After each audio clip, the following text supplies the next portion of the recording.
You just cannot say that someone like Elon Musk is an intellectual. He is a Twitter addict, so much so that he felt he needed to buy the platform. And now he has this free speech evangelist gloss on what he's up to. But really what he's up to is snorting ketamine and tweeting at all hours of the Damn. He went there. God damn. You know, Sounds like there's a lot of ketamine in the White House. I keep hearing about ketamine. Friends, if you have a second or two, click like, comment down below. I would really appreciate it. Thank you guys, and I hope you enjoy the video. Sam Harris went on Bulwark, and they had a conversation, and yeah. in Trump's cabinet now, it's effectively it's affirmative action for kooks and grifters, right? It's just, you know, And have any of the people that supposedly care about the meritocracy or that are anti-woke, have you heard a single one of them criticize this cabinet? It's always, it's hypocrisy as a concept doesn't quite cover it because these people have no standards to which they're even pretending to hold themselves, right? They're holding the other side to its standards, and it's just, you know, pure nihilism and cynicism on their own side, right? I mean, so literally, these are people for whom Alex Jones is still in good standing.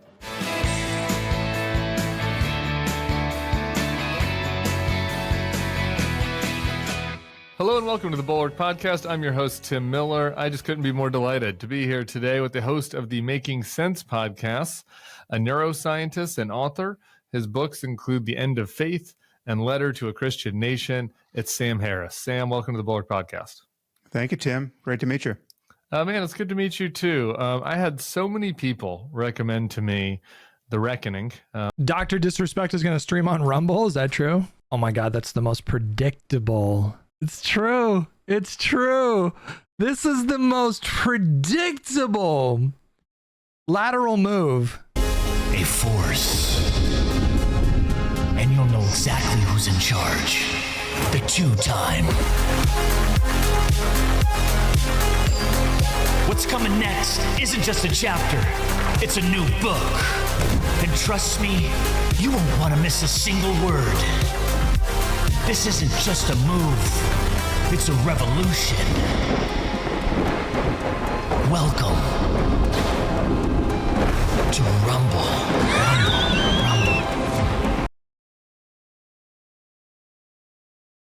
Dude, we called that literally the day that all that stuff came out. Literally that day, we said that he was going to be going to Rumble. It's just a matter of time. It was either Kick or Rumble. Which I guess you put on your Substack and as a podcast. It was an analysis of the election and what happened, why Kamala Harris lost. You've been a long-time anti-Trumper, like those of us at the Bulwark. Mm-hmm. And so I want to get into kind of the damn autopsy stuff, but I think it might be more useful to sort of back up the lens a little bit, because I think you might have a Should we do 1.25? Than some of us who are more in the political space about how we got here. So if that works for you, we'll just back up a little bit first. Yeah.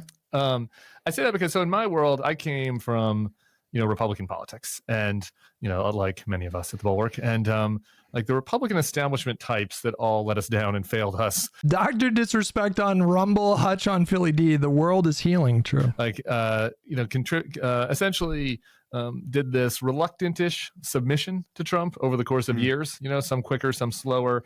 But, there was like a hope that maybe things could go back to normal.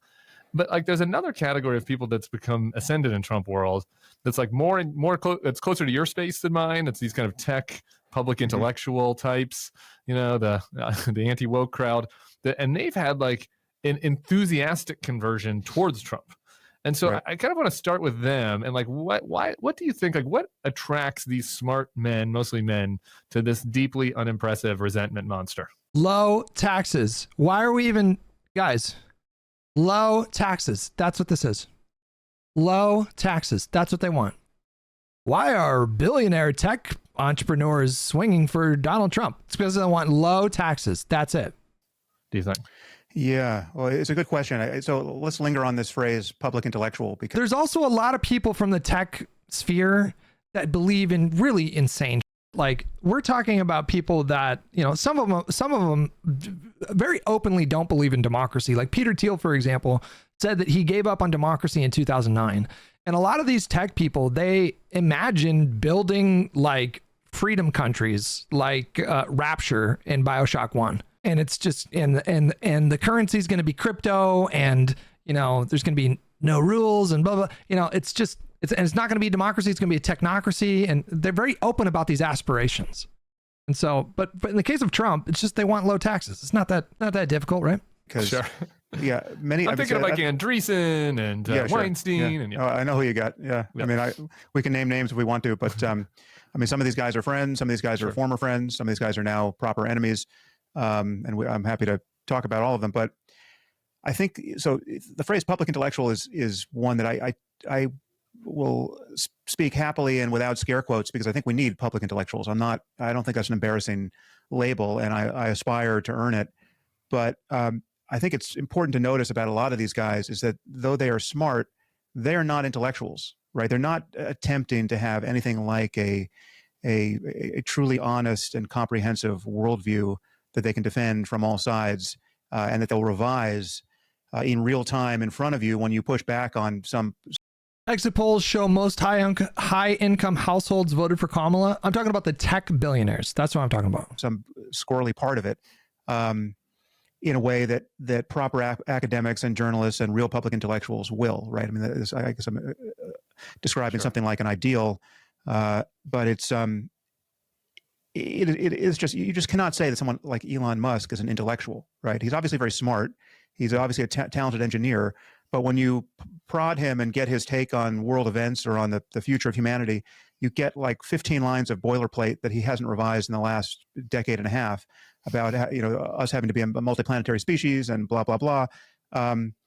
And with a lot of these guys, you have people whose formative experience intellectually was their first encounter with Ayn Rand and science fiction, and then they, I'm sure many of them read, but they read quite idiosyncratically. They're self-taught in basically everything other than, in some cases, computer science and maybe in Elon's case, engineering. Even there, I think he's largely self-taught.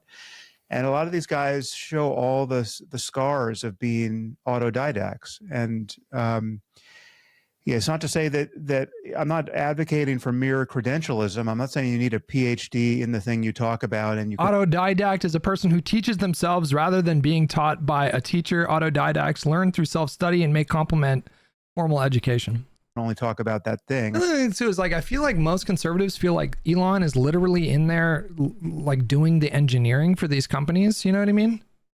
Is there any evidence that Elon does anything but hire very talented people to be engineers for his companies? I mean, obviously, I don't observe those boundaries intellectually myself, but some of us have internalized the standards of academic and journalistic integrity in a way that others haven't, right? And these guys have been outside cats. I mean, there are probably a few exceptions here, but when you're talking about somebody like Elon, talking about somebody who never internalized anything as a standard of ethical or intellectual integrity, apart from what just got hammered into him as during his adventures in tech, and now, and in his case. The Cybertruck is an example of Elon heavy influence project. Man, I see so many Cybertrucks now. It's actually not even funny. Like, where I live, Southern California, there's just a lot. Like, I see one Cybertruck basically every time I get on the road now. Perhaps more conspicuous. And Teslas are just so ubiquitous in this area. Like, they have gone up so much. So much. You used to see a Tesla and it was like, whoa. And then 10 years later, they're everywhere in Los Angeles County. Conspicuously than any other, we're seeing the total derangement of a personality based on social media addiction. But the Cybertrucks are just so aesthetically unpleasing to me. I'm not just saying that because I don't like Elon's politics. I just don't like the way that car looks. I just don't like it. It's just so... It just screams, I don't know what it screams, but I don't like what it's screaming. Fiction. I mean, that is in fact what you see with Elon. He is a Twitter addict, so much so that he felt he needed to buy the platform. And now he has this free speech evangelist gloss on what he's up to. But really what he's up to is, snorting ketamine and tweeting at all hours of the Oh,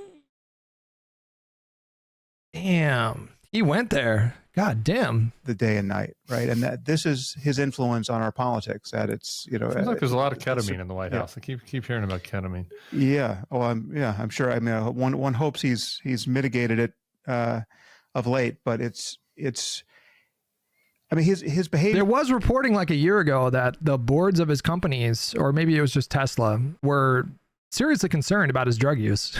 There were reports that he was very routinely taking ketamine recreationally. On Twitter is obviously, palpably, visibly deranged, right? I mean, so he signal boosts Pizzagate lunatics, knowing who they are. He knows who they are because I and others have told him who they are, and yet he has absolutely no compunction about, he thinks he's doing a service to humanity by boosting to 200 million followers obvious lies and conspiracy theories and making some of the most odious online trolls even more famous. And meanwhile, just, declaring war on actually normal people who, for whatever reason, he's gotten on the wrong side of.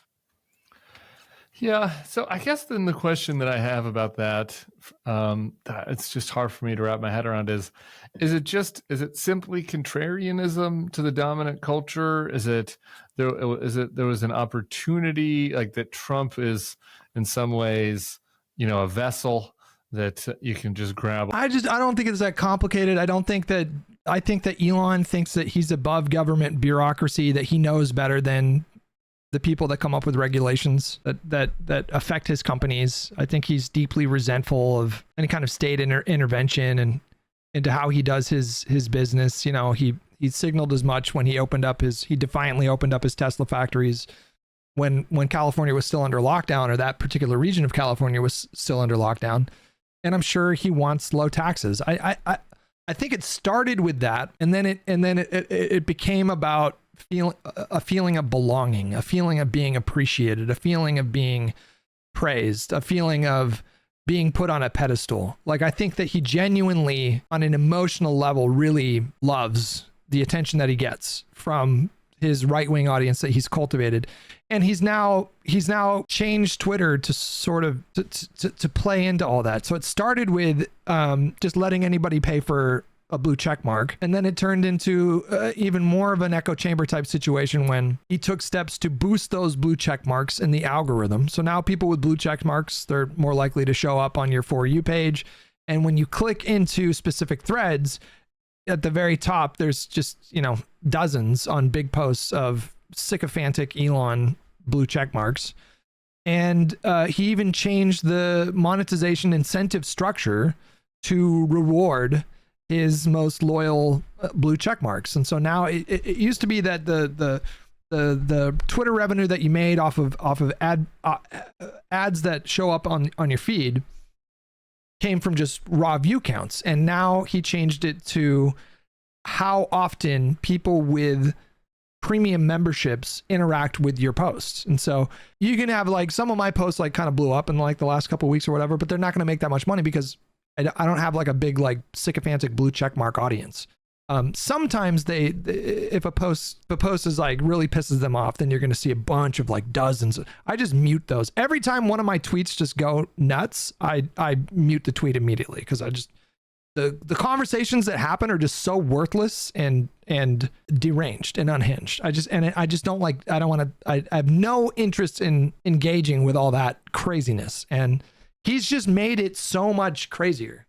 Like the platform has devolved so quickly over the last 2 years that he's on the platform. It's so bad right now. And if it was about free speech, then why does he grant so many government takedown requests compared to before? It's a staggering increase in the level of government takedown requests. And so, for example, during the Turkish elections, the last Turkish elections, the Turkish government requested that Twitter suppress Erdogan's political opponent and other political dissidents, and Twitter did. So this has nothing to do with free speech. Like, why can't you say cisgender on Twitter? That's not a slur. Cisgender is not a slur. Some idiot leftists use it as a slur. You cishet. Like that stuff happens, right? But it's not a slur. He's just salty about having a fallout with his kid who is trans and has now made this trans stuff feel like he's basically like a male J.K. Rowling on this issue. And I just think it's so sad to like litigate family issues online. Like imagine being, how old is he? 53 years old. Imagine somebody tweeting about your trans child. Somebody tweeting, oh, Elon lost his child to the woke mob. And then imagine replying like, the woke mob took my son from me. Like, dude, that's your kid. That's your kid. That's your child. Really? And you have literally the biggest platform in the world. And you use that platform to go after your kid? It's just so evil to me.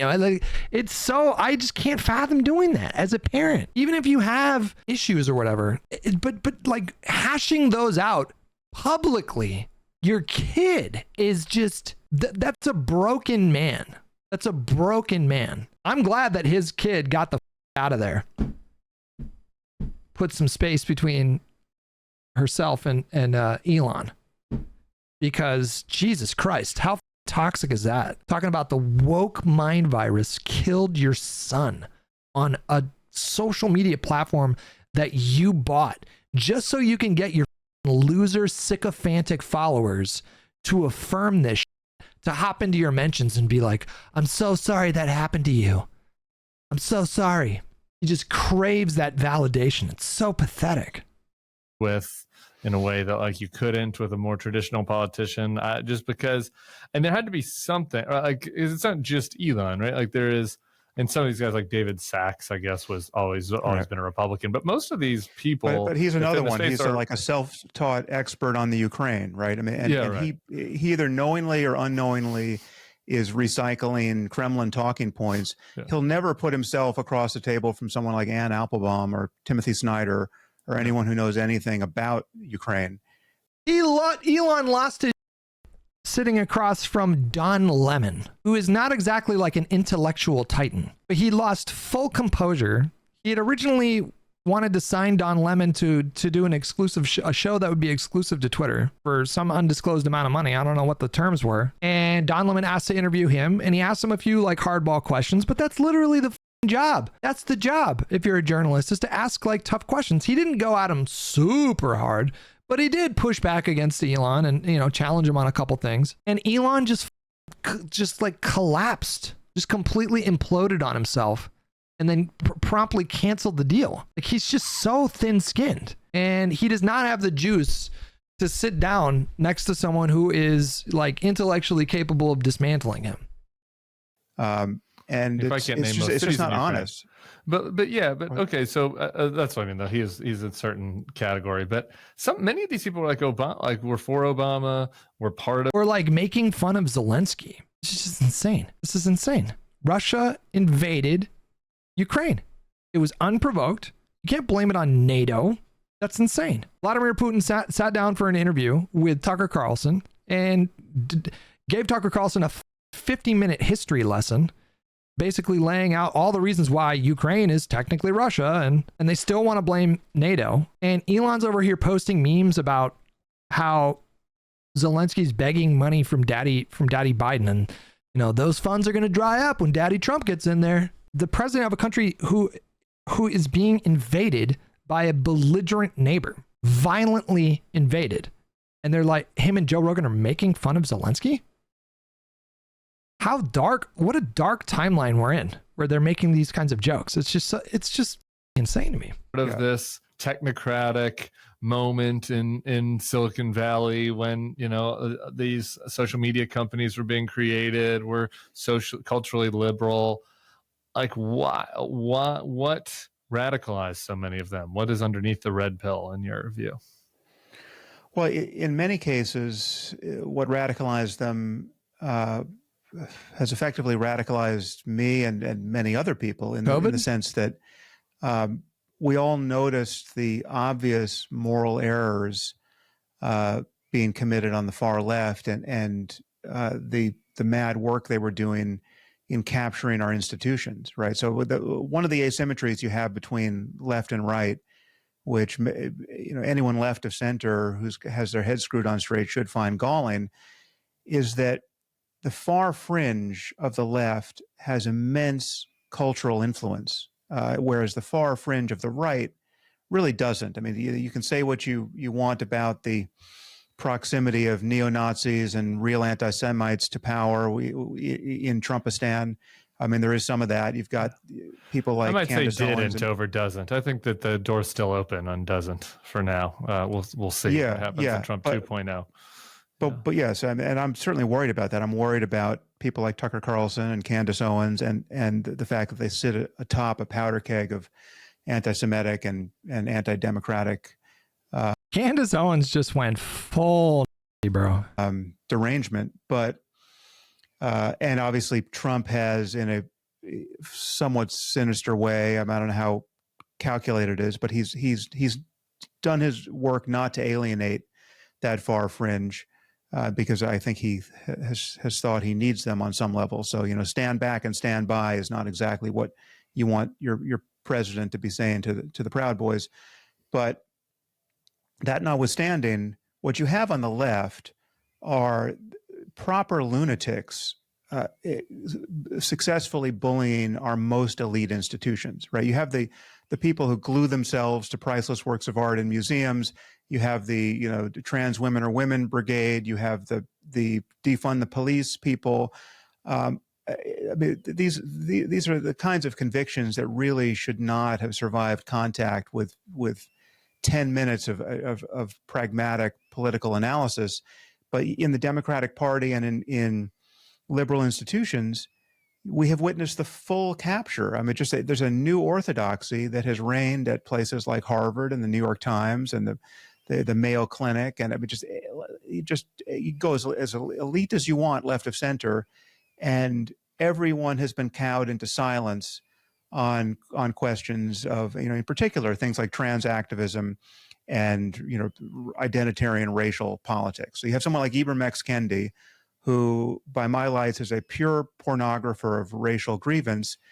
To say he's in good standing left of center is an understatement. I mean, he is lionized at the Aspen Ideas Festival and everywhere else, and brought in to deprogram Fortune 500 companies of their racism. And it's just an odious grift, and it has torpedoed the chances of Democrats for years now. And I mean, Is that really what seduced Elon over to like the dark side? Was woke issues rather than tax policy and government regulation? I just really doubt it. On my account, and I'm in good company here, it is among the many reasons why Donald Trump is president again, or will be. Yeah. So I want to get to the reckoning part of it, but just one more on this point, because you're I guess pointing out that your critique of these left institutions and the far left activists is in line with the critique that undergirds Elon's pivot to the lunacy that he's pushing now. But you didn't go full whole hog, right? Like, it's one thing to be like, I'm annoyed by the people that are, taping themselves to priceless works of art, or that are making people who are obviously one gender put their pronouns in their bio, or who are like just unnecessarily, having racially segregated meetings at schools. And so there's a lot of lunacy on the far left, but like, it isn't, I understand why that makes people upset with the Democrats, but that isn't really what like Joe Biden was doing in the administration, no. Right? And the lunatics are literally running the asylum on the right. So while I can understand the cultural critique of the left, like you've managed, I think, to ride this balance between I have this cultural critique of the far left without meaning I need to throw in with the Newsmax crowd. Those guys all failed at that balance. Like, how do you assess that? Well, it does come back to the intellectual integrity I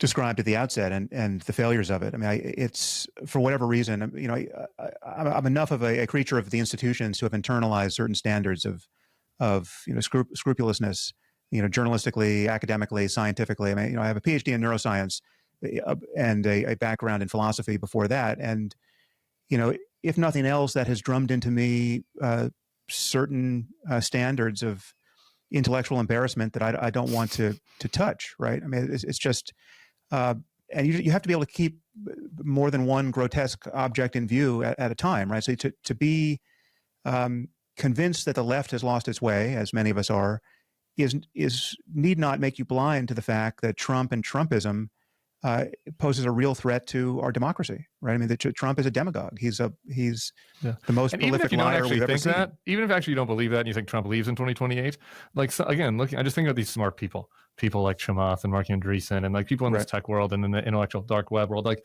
even if you don't actually believe the worst, well, just to be clear, I don't believe the worst. Yeah, okay. I don't believe. I'm not wasting any time. Yeah, like he's a bigot and a moron. Like, you know what I mean? Like, throwing in with him, even if you don't think he's a threat to democracy, is kind of crazy. Well, no, what I would point out is our democracy has already been damaged, right? So I'm wasting no time worrying that he might not leave in 2028. I'm just worried about what's already happened that half of our society doesn't care about. I mean, we already have reelected a man to the presidency who last time around wouldn't admit he had lost an election, and in fact lied continuously about having won it, knowing that those lies were a continuous provocation to violence in our society. And he clearly tried to steal the 2020 election, all the while telling us that it was being stolen from him, right? So we've allowed this kind of misbehavior, and we haven't penalized it, and now we've rewarded it with a second presidential term. And just look at what it's done to our politics. We know that there were Republican congressmen and women. It sets us up for future terrible candidates as well, because we've taken the minimum standard that should be upheld in order to be considered for the highest office in the world, and we've just like pulled it down to the absolute rock bottom. And so he's obviously super corrupt, incompetent, threat to democracy, et cetera, et cetera. But what it portends for the future, I think, is deeply alarming as well, because the next person who comes in is going to want to run on a very similar kind of platform that he ran on, which is just pure demagoguery, as Sam Harris said. And if we keep doing that over and over and over again, like, I don't think that, call me naive, I'm not worried about him not leaving office in 2028. I don't think that's going to be an issue. I think he will leave. I think there's nothing in the Constitution that allows him to. I don't see that happening. But if we keep electing someone like him over and over and over and over again, eventually people are going to be like, the Constitution, do we really need that? The Democrats, do we really need checks and balances? Why don't we just take more power? Who would have voted to convict him and to impeach and convict him, but for the fact that they were worried that the MAGA cult would come for them and their families, right? And we know this from Mitt Romney and Liz Cheney. This is the kinds of things that Republicans will divulge behind closed doors. They're afraid of their own base. That's already. Anthony Gonzalez said it. Yeah, from Ohio. So that's already horrifying. That's already something that is unraveling our democracy. I mean, the Republican Party is a personality cult now. It's not a normal political party. And I think that's already a moral injury to our society that we should be upset about, right? And that we certainly shouldn't have doubled down on it. And so the fact that you have people like David Sachs et al. Who don't care about any of that, again, I think there's an amorality at best that accounts for their. They have convinced themselves that, the quote unquote woke mind virus is worse for American culture, government than Trump. And I don't think they got there like this. I just think they slowly acclimated to Trump and just slowly over time accepted his corruption, idiosyncrasies, his ineptitude, his limitations as a human being, until they finally reached the point where it's like, you know what? Trump may not be perfect, but the woke mind virus is going to kill us faster than he does. I don't understand it, but this is what we've observed from these people. Doesn't make any sense to me. I don't think there's any rational basis to believe this, but yeah. Their behavior and their support of Trump that is really worth criticizing. On some level, they might be low information voters. They might be taken in by some of the misinformation that has been spread on the right. I think they're not low information voters. You would think, but not David Sachs. One thing that I don't think we can discount is just how fully people are siloed now into information bubbles, where they just click on the thing that they find tasty on X, and between that siloing and a natural aptitude for confirmation bias. They probably go for months without seeing some credible disconfirming instance of their cherished opinion. And that more and more, many of us are living that way. You know, and apart from those of us who feel some kind of personal and professional responsibility to go against that tide, and it's getting harder and harder to do. I mean, I deleted my Twitter account 2 years ago, which, I mean, honestly, I'm still embarrassed at what a life hack that proved to be. I mean, my engagement with Twitter was just not healthy. And I was a minor user of it compared to somebody like Elon. I mean, 90% of what's wrong with Elon, I think, can be ascribed to him. Also, for me, like, I have good days and bad days. Like, most days, I don't really look at my mentions all that much. I don't really engage all that much. But then maybe once a month, I'll spend all day arguing on Twitter. But it feels like those days are fewer and far between than they were before. It was just way more common for me back in the day to waste an entire day arguing with idiots on Twitter. Like, idiots. Like, what am I doing? It's an idiot, you know? I'll just be sitting here like, da, da, da, da, and then they're typing that only an idiot would type. Like, someone who's seriously cognitively deficient. And I'm sitting here going, you know, a 3-hour back and forth. It's just insane. It's just like, it's totally unhealthy. It's completely toxic. Tweeting yesterday instead of streaming. I barely tweeted yesterday. I did like 5 posts. It wasn't that much, maybe 4 or 5 posts. I didn't really spend, like, I spent more time yesterday. Playing, what's it called? Stalker. That's what I did yesterday. His Twitter addiction. I need to do some self-reflection on this point. I want to maybe get to that at the end, but I wanted to follow up one more before we get to the reckoning side of this with, like, what explains these guys submit. Because again, it's just like Trump is so plainly stupid and so plainly erratic, and like, even if you don't believe any of the fascist stuff, he's just none of these people would put Trump in charge of any of their venture capitalist businesses or the principal of their kid's school. And like, I could never imagine listening to a politician say, "I know more about solar than anybody in the world. I do solar so much better than ever. I know it better than the experts. Believe me, the experts, they don't know very much. I know everything there is to know about solar." Like, imagine hearing something like that and being like, yeah, I believe that. He does know more about solar than the scientist. He's a genius. Or just imagine hearing a politician say, "I alone can fix this. Nobody else can fix this." Really? It's a country of 330 million people, and you're the only one that can address the issues in this country? That's kind of a red flag. That's kind of a red flag for me.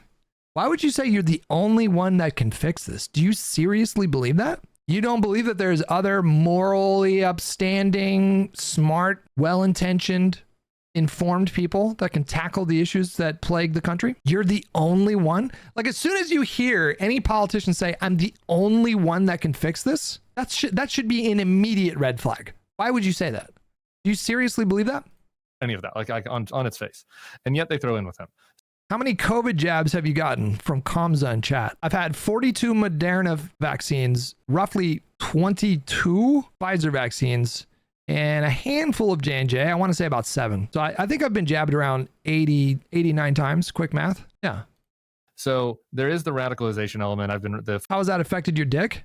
No difference. Same dick. I did put on a little bit of weight, which nobody tells you. If you gain weight, it kind of eats into your dick a little bit. Like, I look down at my dick and I'm like, I know it's bigger than that. Has anybody else had that kind of experience? I didn't gain a lot of weight, okay, a little bit. There's like a little cushion, and I look down. I'm like, okay, come on, this is bullshit. It's like my is at least a half an inch bigger than this. I mean, come on. Far left has made me so upset that I'm gonna throw in with the enemy. What about the financial side of it? Like, is he just a vessel for, you know, they know that he won't regulate AI and crypto, and you know, Elon's various companies will now be the ones that are not tariffed? Or what about just a straight old-fashioned financial grift? Might that explain some of it? I think that explains the behavior of some people, but no one that I actually know comes to mind on that list. I mean, I can well imagine that's true of some people who I don't know, but for somebody like Elon, Andreessen, he's already or any of the crypto people? I mean, I think Andreessen is yes. I think he's focused on regulation, and he didn't like the hostility toward crypto that the Biden administration seemed to show. Yeah, so perhaps there's some of that, but with somebody like Elon, he talked about this publicly, and I really have no doubt.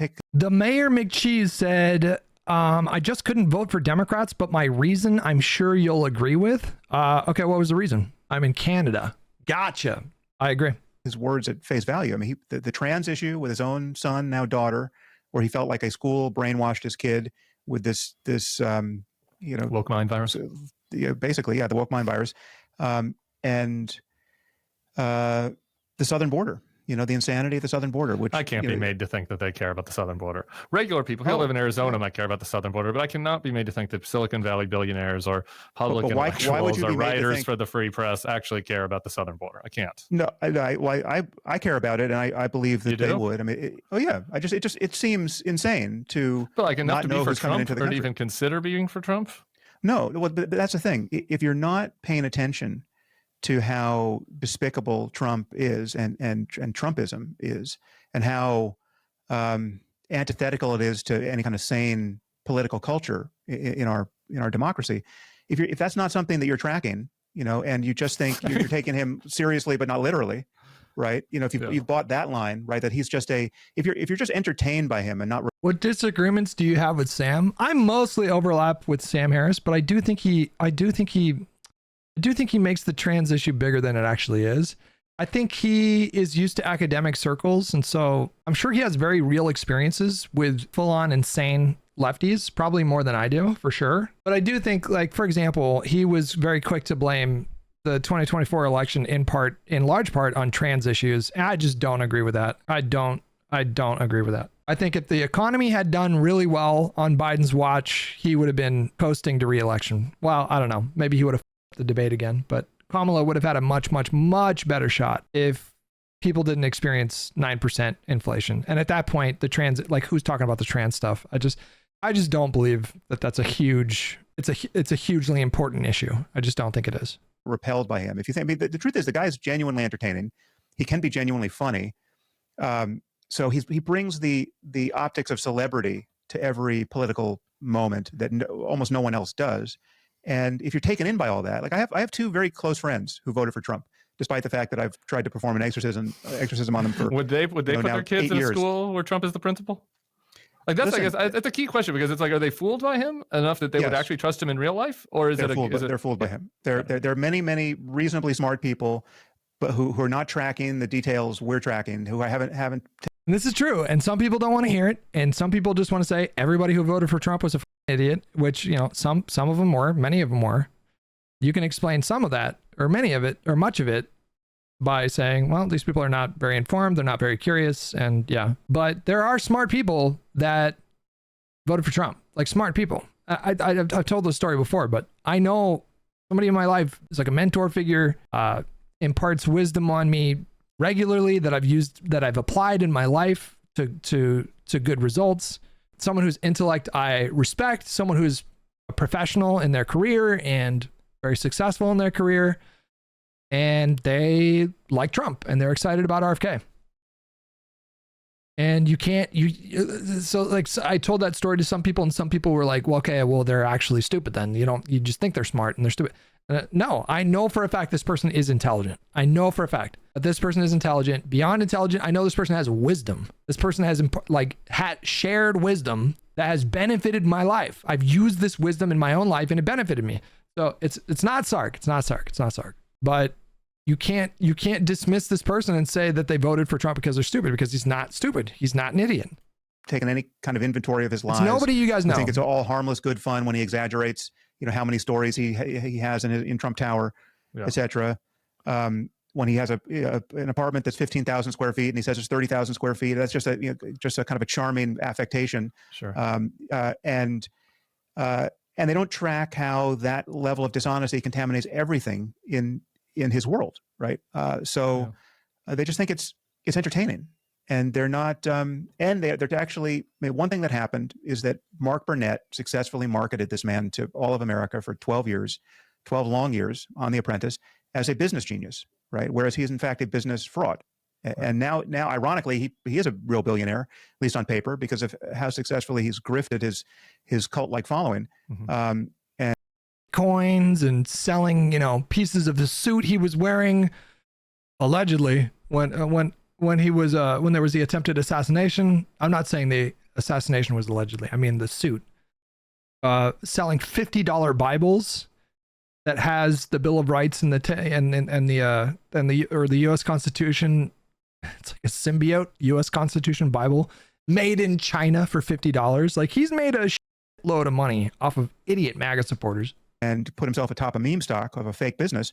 But most people think, okay, this guy is a legitimate business genius who's super practical and is just going to get things done. He just wants to disrupt things, just as we do in Silicon. Sure, your average voter has no idea about the Trump University $25 million settlement that he paid. He just fully defrauded people that signed up for his university, blatantly lied about, like what Sam was saying, about the size of his apartment when he was applying for loans to put down his collateral. And then when he would file his taxes, he would depreciate the size of his apartment.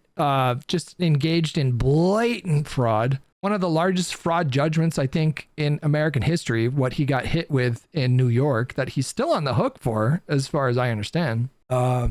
Bankrupted several businesses. How do you bankrupt a fucking casino in Atlantic City? He over leveraged himself with debt like crazy in the 80s and 90s, against the advice of people that were in his orbit at the time that were cautioning him against over leveraging himself. He did it anyways and ended up blowing up all of his wealth. And then, yeah, he was made a celebrity by Mark Burnett of, what was it, NBC? And, you know, now there's tens of millions of people in the country that think that he's this like business savant and he's just this con man and grifter. Silicon Valley, right? He's just a disruptor. He doesn't have time for the norms and usual guardrails of politics as usual. But we don't want that. We don't want a government that spends $10,000 to buy a toilet seat. And you're going to bring Elon and Vivek in there to clean house, and it's going to be wonderful. If you're not tracking how morally insane it is to elect someone to the presidency who trusts Putin more than our intelligence services and will say so on television, all you see is the possible upside of the bull in the china shop. Yeah. So this takes us to the Okay. All right, guys. Thank you so much for tuning in to the stream.